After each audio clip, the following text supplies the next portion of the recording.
What's up, guys? Thanks so much for clicking on the video. My name is Leah, and baby, let's get into the drama of it all because we got a lot of things to talk about. So let's get into it. So let's start off with Secret Lives of Mormon Wives because it was reported yesterday by TMZ that they got a season 2, and I'm so happy. And they said that everybody is back. So this was reposted by Queens of Bravo, and they said breaking: Secret Lives of Mormon Wives renewed for a season 2, and everybody is back. Yes, that means Whitney is back. I love me a good TV villain. I do. And I did not think she was gonna have the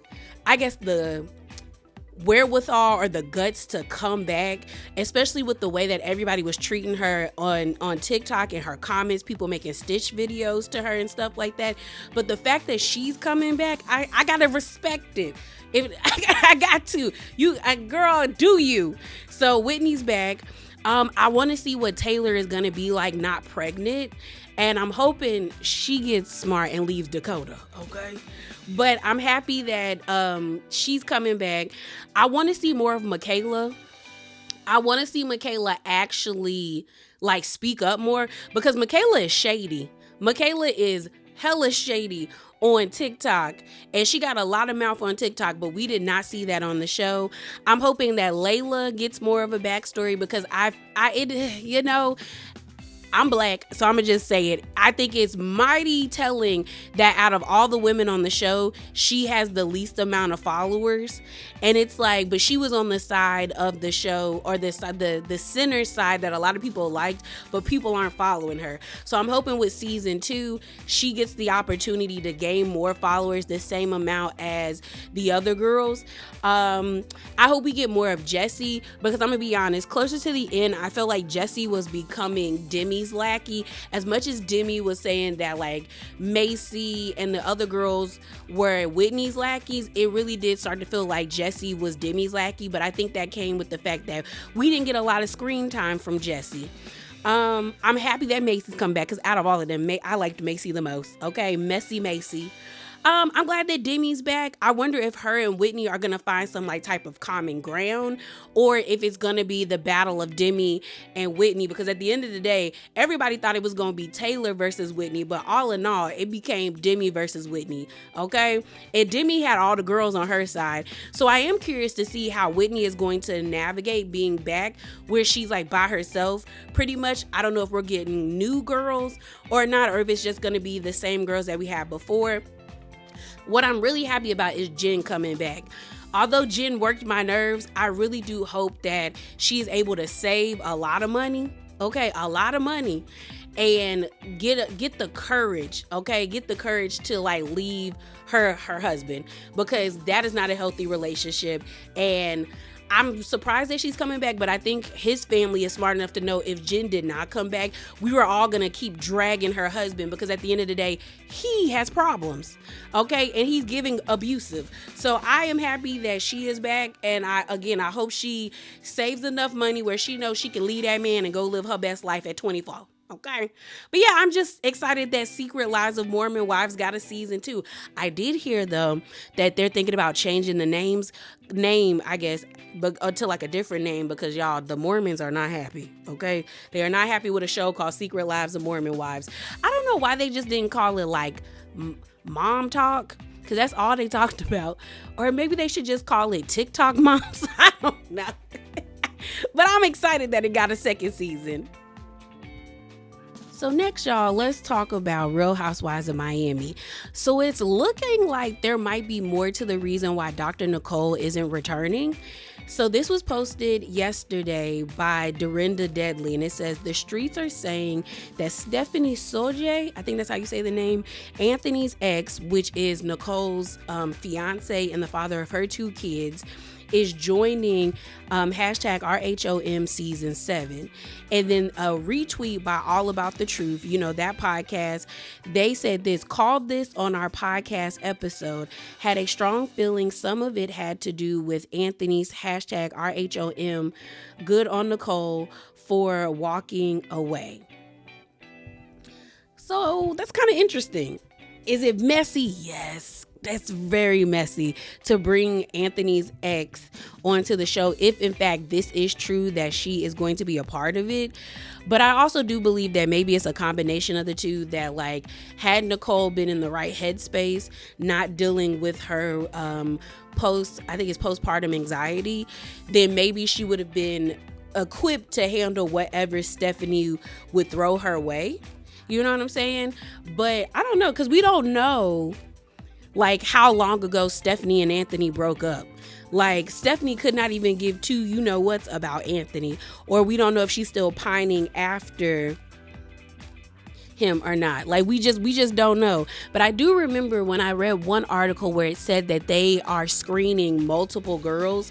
Like it looks like Real Housewives of Miami is going back to the golden days, like Kenya said when she was on that Carlos King podcast, where it was like girls had to audition to be on the show, and they didn't even know if they were a part of the show or not until like the middle of filming a full season. So that's interesting to me. So she could be filming right now, but that doesn't mean that she will be a part of the cast or she'll even make the cut. But I do think it might have been a combination of the two. Stephanie possibly being a part of the cast, and Nicole dealing with her postpartum anxiety and not being equipped to handle all of that, because you don't know what somebody about to throw at you. But that's messy from production. Very messy. But hey, I will give, because I think Purveyors of Pop is the ones that are the production company that is behind Real Housewives of Miami. They know how to keep the drama going, okay? But let's move on.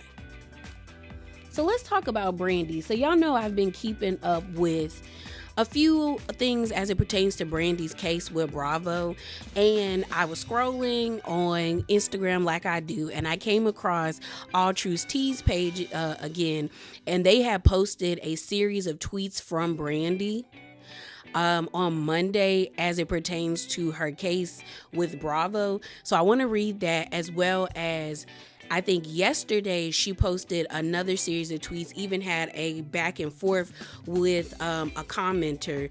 So I want to read those as well. So let's start off with what she posted on Monday. So she said this: "At this point, after a decade of doing reality TV, some of us unrich housewife BITCHs lease our social media platforms out to make extra money. Hashtag suck it." She then goes on to say, "I mean, you cannot write this ish. I guess I'm doing that now. After a year of telling me how rich I was about to be and how strong my case against Bravo is, my lawyers have decided I now don't have a case and cut ties with me. Hashtag paid off, maybe, allegedly." So that is what she posted Monday. Well, yesterday Brandi posted this. So this is what Brandi says. She says, "I'm allowed to effing ponder and wonder what the F after a year my lawyers dumped me. Not alleging anything. I gave them multiple chances to get out if they wanted to. So I wondered, were they paid off? Were they blackmailed? Was I used as bait and lied to and dumped?" So then a commenter replied to this tweet and said this, and the person goes by the name of HD Monty 2. And they said, "I mean, it is possible that it's because you keep coming on social media to discuss your case, when I'm sure they told you to stay off of social media." So Brandi responded to this person by saying, "Nope. Also, I'm sick of the man trying to keep me silent." So if you've seen any of my videos where I've talked about Brandi and Leah McSweeney's cases against Bravo, I always say the same thing, where I just end up saying I don't believe ultimately they are going to get the outcome from these cases. And I think Brandi has proven me partly right, because we don't know what's going to happen with Leah's case. But the fact that her lawyers have now dropped her leads me to believe that like this case is either going to be thrown out and it's over and done with until she finds somebody that's willing to take her case, or it's just like done. You know what I mean? And Brandi severed her ties with Bravo in a big way. Similar to Nene, but Nene is starting to come back to the screen, okay? And Brandi by no means is a Nene. So like, even though Nene has severed her ties with Bravo, or maybe slowly building her bridge back with Bravo, Nene is Nene Leakes. that's all. Nene is Nene Leakes, and Brandi is Brandi Granville, if you get what I mean. So yeah, I feel bad for Brandi. And I mean, the reason why I say that is, although I'm not too fond of her, you can tell that Brandi always feels like she's easily discarded. And that's honestly why this case was, like, she filed this case. Brandi felt some type of way that the network did not, like, come out in a big way to defend her against Caroline Manzo and the claims that she had claimed against Brandi with the essay and everything. And Brandi, I remember her with like a tweet saying like she's given this company how many years of her life and they couldn't protect her. And I think that's her, ultimately her problem. Like, she feels like she wasn't protected.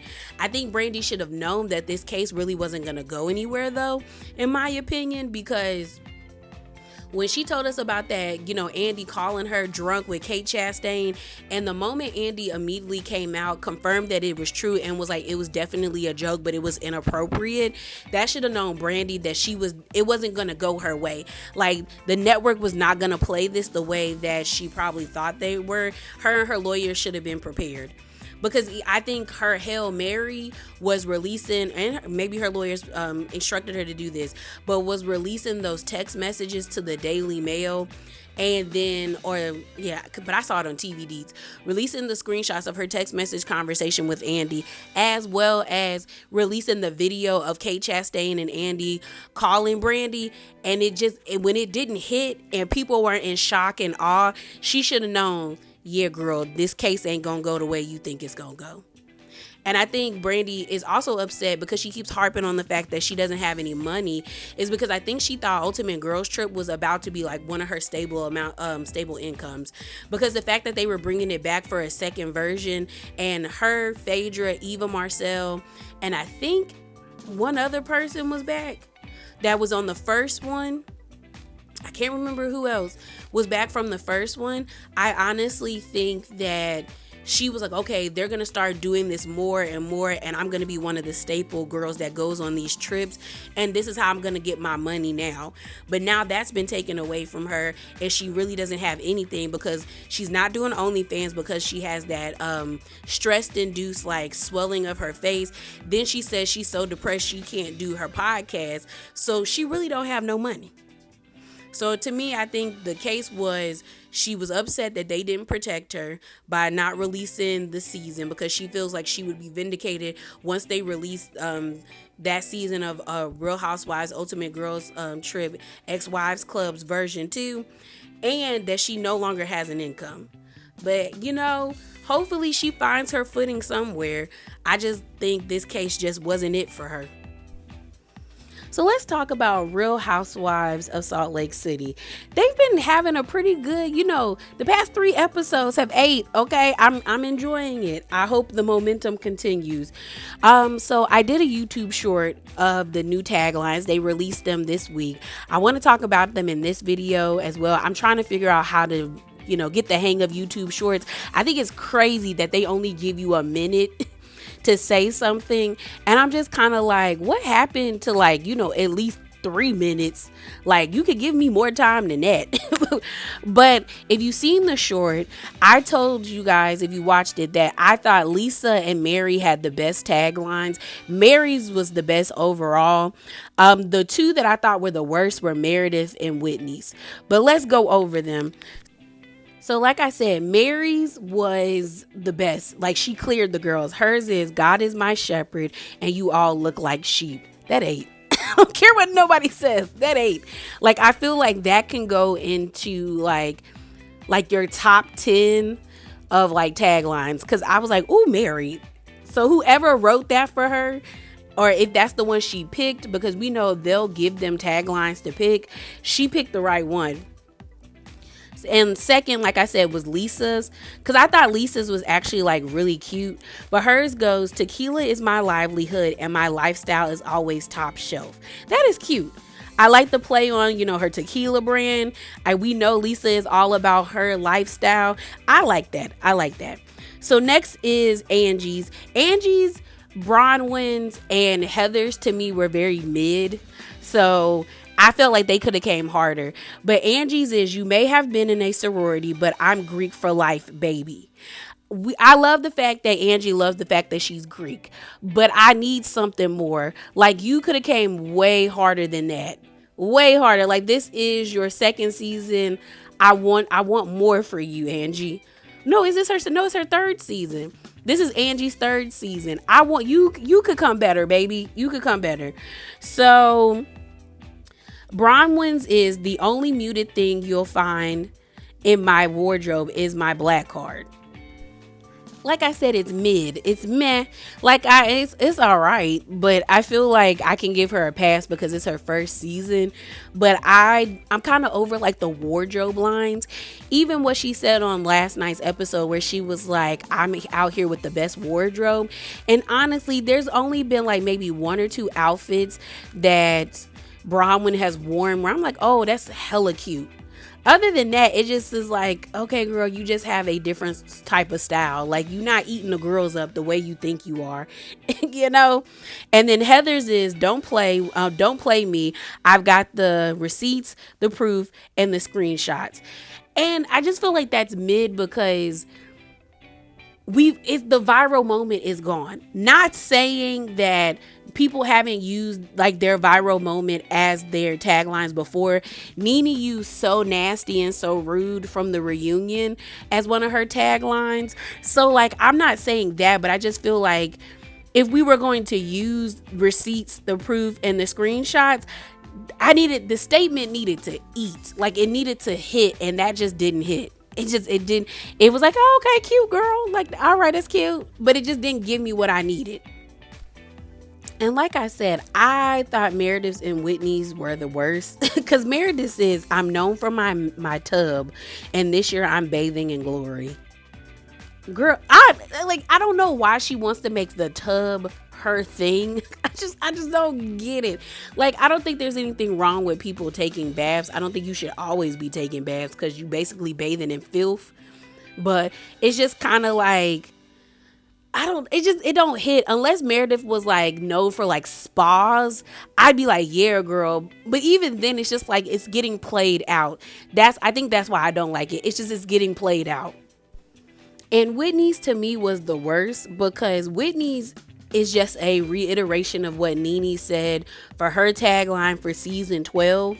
So Nene's tagline was, I'm on a spiritual journey and still traveling first class. And Whitney's is, on my healing journey, I always travel first class. It's just basically, it's the same line. And I just feel like they could have came harder because we know the women don't write these all the time. Like, somebody will write them and they're allowed to like pick which one they like, or they'll tell them to say all of them. And then, you know, the network or production will choose which one they think is the best.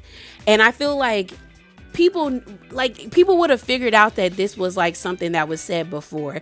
And I feel like Whitney could have came harder, or they could have picked a different line for her, because I was just like, okay, we get it. You've been on a healing journey since season 1, and I don't see nothing healed about Whitney, you know?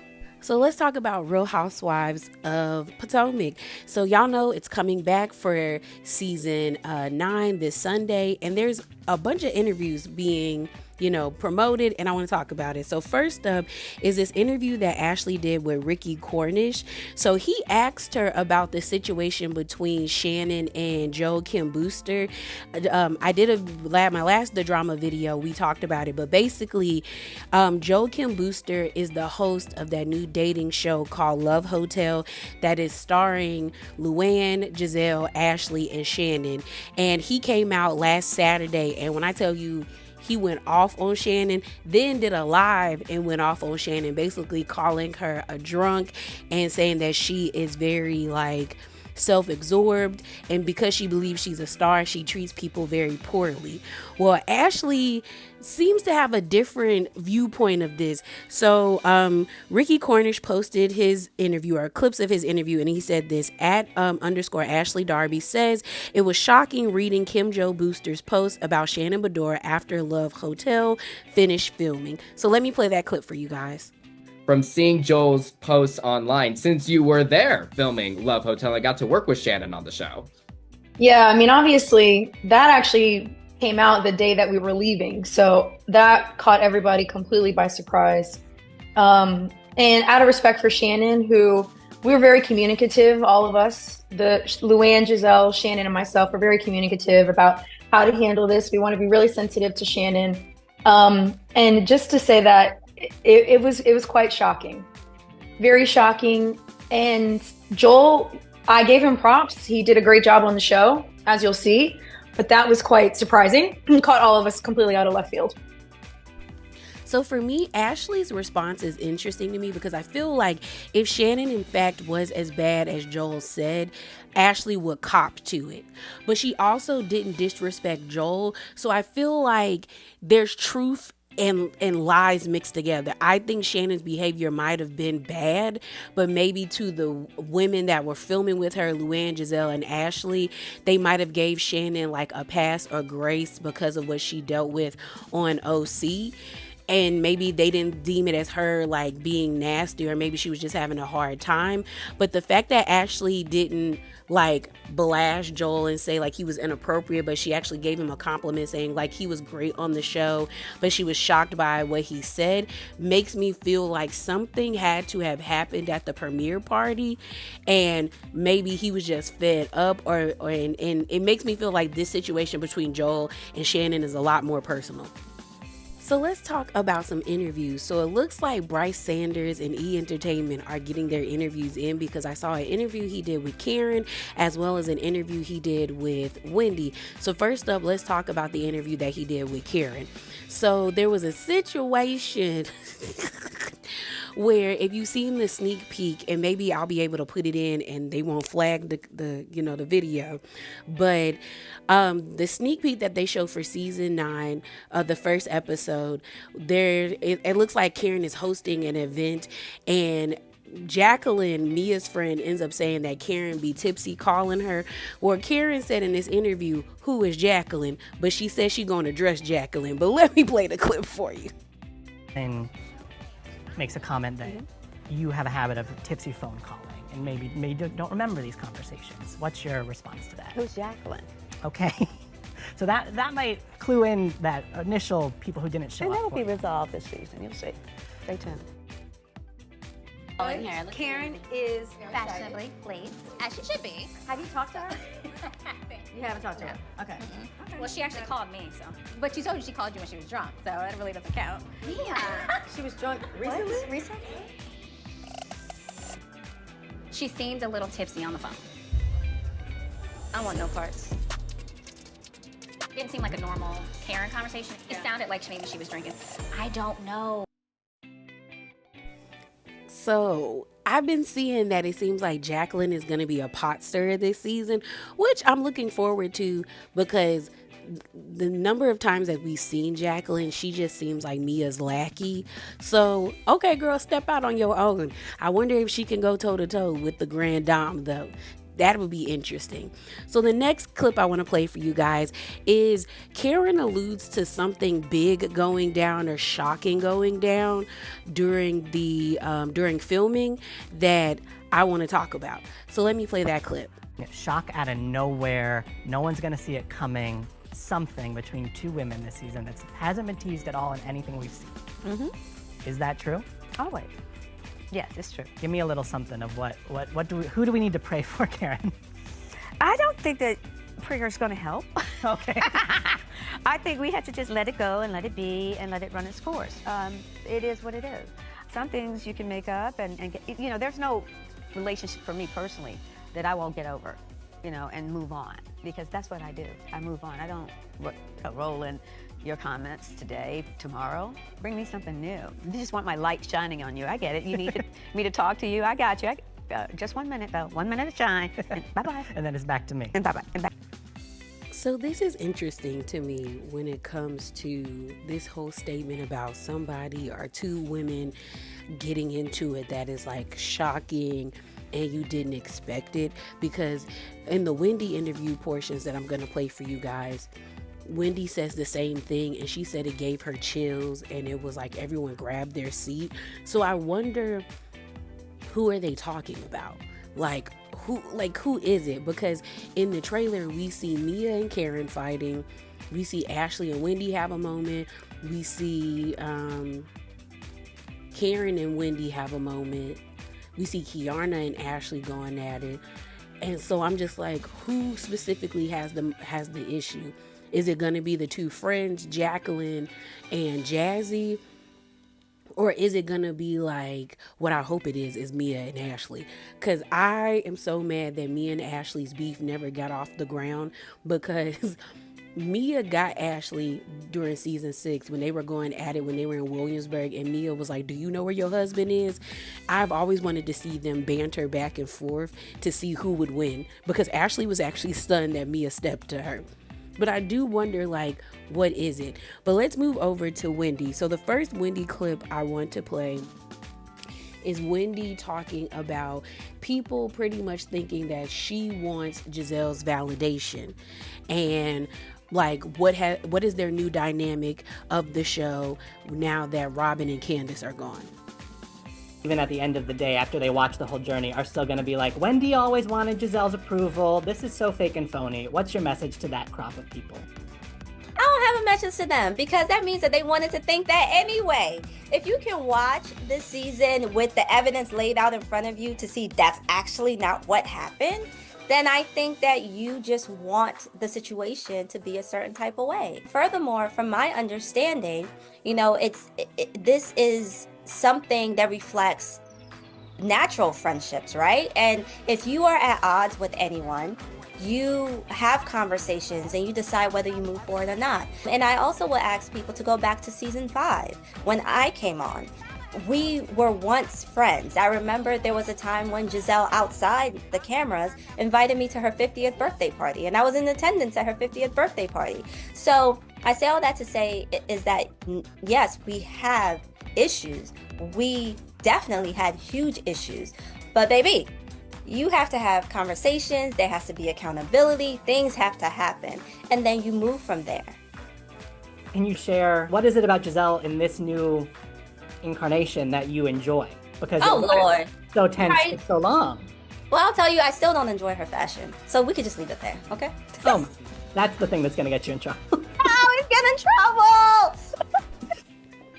So I will say I am one of those people that think Wendy has always wanted to be friends with Giselle. I never thought she wanted Giselle's validation, but I do think she always wanted to be cool with Giselle, because in season 5, I didn't consider them friends, but I did think that they were acquaintances and they were building a friendship.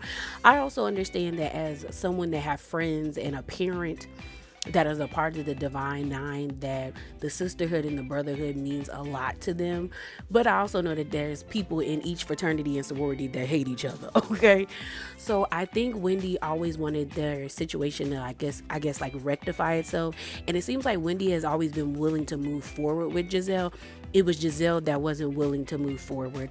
So I do find it interesting that now they're friends. I think the part of it that makes people feel like, oh, this is a forced relationship, is what was shown online. It feels like it happened too quickly. Now I am looking forward to see how they were able to mend fences. Like, I want them to have a serious conversation where Wendy is like, Giselle, you said this, and this, and that hurt me, and that's why I had an issue with you. And I want Giselle to say it back. But if they kind of just brush over everything, that is where I think fans are going to be pissed. And the person that's going to receive the most backlash is going to be Wendy, not Giselle.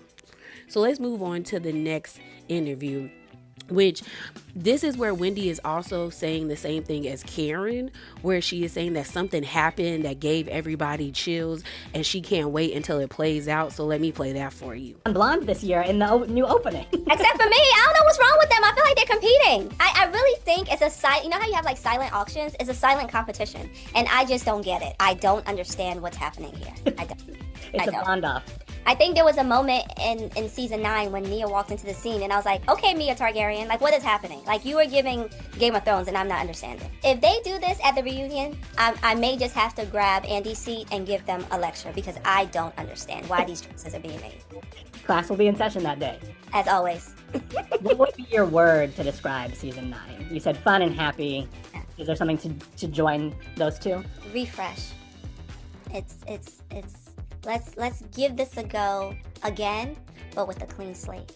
And that's what I would tell viewers. I would tell viewers to come back, watch season 9, do it with a fresh pair of eyes for all of the ladies, and I bet you will love it. Is there anything we need to brace for impact for? Oh, hell yes. And it was not in the trailer, and they knew what they were doing, because that right there is going to blow your wig off. There is something that happens this season that everyone is going to grab their chairs and be like, oh. Because when it happened, we all grabbed our chairs, and in real time we're like, oh. And it sort of becomes a thing, and it's crazy. I literally have chills talking about it. It's crazy. It's nothing you will expect. And man, shout out to the truly original team for not including that, because they're probably like, oh, we're just gonna give you guys this fresh new start and you guys just enjoy, and they're gonna hit you guys so hard you're gonna literally feel like the wind got knocked out of you. It's pretty bad, and it involves 2 people on the cast, but it's definitely a... You give me one name that we should keep an eye on. No. This is not my first day on the job. No, I want you guys to get the wind knocked out of you the same way I did. And I don't want you guys to anticipate it, but just know it is something that you guys are going to be like, oh my God. Yeah. Well, I cannot think of a better note to leave this interview on than that. Because I got to go process some information now, Wendy. Please process. This is funny to me because I did say when I did my trailer reaction video that Mia might be like the new third face of Potomac, and the fact that she is blonde, it's giving me the trifecta, you know, like you got blonde Karen, blonde Giselle, now blonde Mia. But what I took most from this clip is, like I said, this is the second person. You know, we had Karen saying that something happened that was a big deal. Now we got Wendy. I really want to know who it is, and I wonder if it really is going to shock us or if they are playing it up. So let's get to the next clip of the interview. Newbies in the mix this year. How did you feel about your girl Kiarna snagging a flute? Baby, my girl came and okay. I'm so happy for her. She is deserving of it. You know, I'm so excited for you guys to get to know her more, get to see more of her personal life, her business, her entrepreneurial spirit. I just think she's such a great addition. She adds a level of like fierceness, but also just sisterhood to the group. And I think that that's an amazing addition. Who kind of slid into the group the best? We have Kiarna, we have Stacey, and we have Jazzy. Well, that's not fair because Kiarna was here last year. So I feel like hers was like a little bit easier because... Step up. Yeah, because she just had to do a little doop. But out of the other 2, I would definitely say Stacey. I think Stacey, because she did it her way, she, to me, is the wild card because her personality is so different, but so different in a good way. And I think that by mid-season, you guys are going to be like, now, Stacey. Like, I think that that's going to be the response mid-season. You guys are going to be very intrigued. Well, from the trailer... It looks like there's a big spoon in her hand and she's sitting in the middle of the pot doing this, so... She is... Karen made it very clear Wendy was self-absorbed. What? You know, I think she's like a cross between, and I hate comparing housewives, but like, I feel like she's a cross between Mary Crosby and Katie. Oh, that paints a picture. That's all I'll say on that. Who would you say is the pot stirrer of the season? Is it Stacey or does somebody else? No, I think I think that goes to Jacqueline. Oh, okay. Also back in the mix this time. Yes, also back in the mix. And she doesn't do it in the shadow. She is very vocal this season. I like Jacqueline. I really do. We see her step right up to the plate in premiere episode, I believe. Yes. Some comments about Karen, so. Yes. Speaking of Karen, we see the 2 of you appear to hit a rough patch after Stacey claims that Karen called you self-absorbed. I have always held you down, off and on camera. I would have respected that from you. What happened there between you and Karen, and where are you at right now? You guys have to stay tuned for that, because that's probably something we have to discuss at the reunion. But you know, I like Karen. I'm here to support her. I'm here to, to be here for her during what she's going through right now. All I ask of my friends is to be the same friend to me that I am to you. I'll ask you, do you believe that Karen used that term to describe you? Oh, Bryce, we gotta wait till the reunion. You have to wait till the reunion. Why are we talking about reunion? The show hasn't even aired. You're the one who brought up reunion. I'm asking about the trailer. You have to wait. You have to wait. You have to wait. It is a bit of a tough re-entry for Karen because cameras went up about a month after she made headlines with a DUI. Is it Potomac to be a drunk crashed her car into trees? I am so sorry you heard a crash.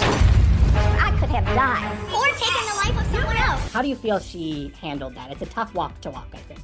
I think that it is a very tough walk to walk, and I believe that, you know, you have to navigate it the way you know how to best. So I think that for some viewers, they may like the way she responded to it, but, you know, everyone has their own opinion, and others may be like, they don't like it. But it's Karen's story, and it's Karen's story to tell, and as her friend, all I can do is support her and stick by her side.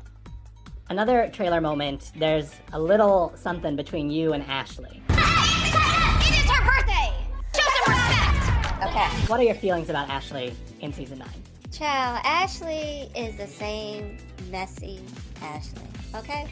So these clips actually kind of have me excited, you guys. I really want to see what this dumpster fire is going to bring. Is it going to be enjoyable or not? You know what I mean? I am interested in seeing how Kiarna, Jazzy, the new friend of Stacy, because Stacy is a cross between Mary Crosby and Katie Frost, is an interesting take, and I want to see if that is true and if the fans are gonna like it, and what an activated Jacqueline is going to be like. Like, I wonder if they finally found the right combination now that they took out 2 key ingredients. And when I say 2 key ingredients, I'm talking about Candace and Robin. Hate them or love them, they were 2 key ingredients and components of Real Housewives of Potomac, and now they're gone, and now you just have, you know, what we have, and they just added 4 new ingredients back. So I am interested in seeing like what the vibes are gonna be. When it comes to Wendy and Karen, I've always thought that they would have a falling out or a rift because I never believed their friendship was that genuine. I felt like it was more of an alliance than a friendship, because when season 6 came back, I will never forget when Wendy was talking about how Karen poured into her and all of that stuff. When season 5, Karen was giving Wendy her ass to kiss. I was like, that lady is not your friend. I felt like Karen became friends with Wendy because Karen was trying to beat the colorism allegations, on top of the fact that she had nobody left. Monique was gone. She wasn't cool with Candace because of the HR situation, and her and Candace were trying to build back up a friendship. Karen knows she can't really trust Robin because she don't like Robin, and she can't trust Ashley because Ashley is a friend to nobody but Giselle and herself, and her and Giselle have a back and forth type of relationship where it's like they're frenemies. So she needed more allies, and I think that's why she was cool with being friends with Karen. Wendy, I think, was tired of everybody coming at her neck during season 5 because people were malicious. They were harsh and nasty towards Wendy during season 5. So I feel like during season 6, she came in with a new attitude and wanting to change the narrative around her, so she became friends with Karen. It does seem like they're still cool because Wendy mentioned that is my friend and she's going to have to like let her tell her own story, so it couldn't be that big of a deal between them, and maybe she won't believe what Stacey said, but I always felt like this was going to happen. They were going to have a falling out, to be honest. And Ashley, honestly, they could have got rid of Ashley and I'd have been fine. You could have kept Candace and Robin and got rid of Ashley and added a new girl or 2 new girls, and I would have been fine because I don't get how she's still here. But yeah, y'all, that is it. That is all. And as always, remember to be bravely authentic, and definitely hop down in the comments below and share your thoughts with me. And I'm out, y'all. Deuces.